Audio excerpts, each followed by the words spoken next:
Who are some of, I don't want to say influences on guitar, who are some of your biggest inspirations musically growing up when you were young? Back when I was young, back in 1800. No. Radio wasn't like it is now, you know. Mm-hmm. We had all of the music was being played on one station for the most part, okay? You had the big bands, you had, you know, jazz, you had the blues, you had country, you had rock, all that was on one radio station. So Huge mix. yeah, it was a huge mix. And what they would do, and they had gospel that would come on late at night. So you didn't have that many stations. So, Right, yeah. you know? And so I was influenced by the whole gamut, you know.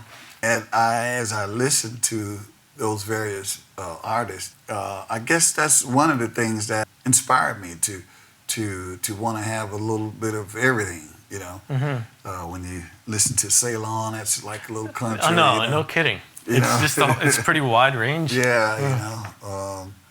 And of course, the funk, you know, with the Brick House, and of course, Jesus is Love, you know, it's a standard gospel, you know. So, and then there's some jazz influence, you know, with some of the chord changes. Yeah. But as far as guitarist, you know, I've always loved Kenny Burrell, who's Wes Montgomery, Jimi Hendrix, Eric Clapton. Kind of grew up on first band, you know, doing songs by James Taylor, you know, Three Dog Night, Lou Rawls, James Brown, you know. Yeah, because when y'all were first getting together, y'all did a lot of cover tunes. That's what we did. Yeah. We did a lot of cover songs. When we toured with the Jackson 5, we didn't have a recording contract, so we did cover songs. Yeah?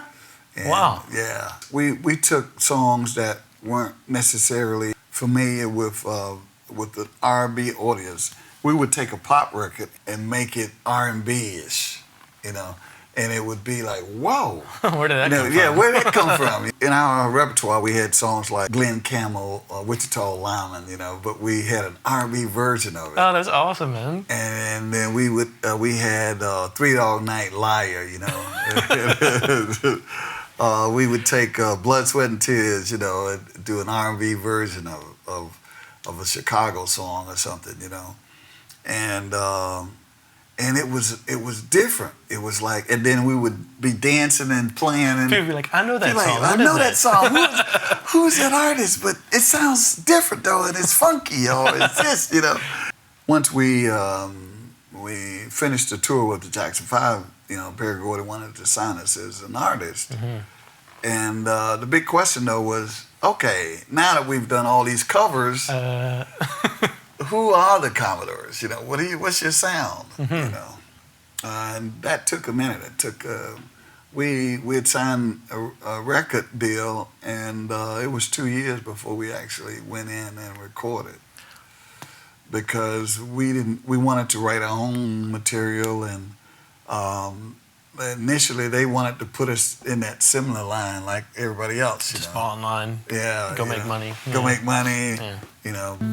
So I've been sitting here chatting with Mr. Thomas McClary from the Commodores. It's been a pleasure. Living legend, and quite starstruck, I must say. But anyways, guys, I hope you enjoyed the interview and learned a few things, both musically and historically. And I will see you next time. Perfect.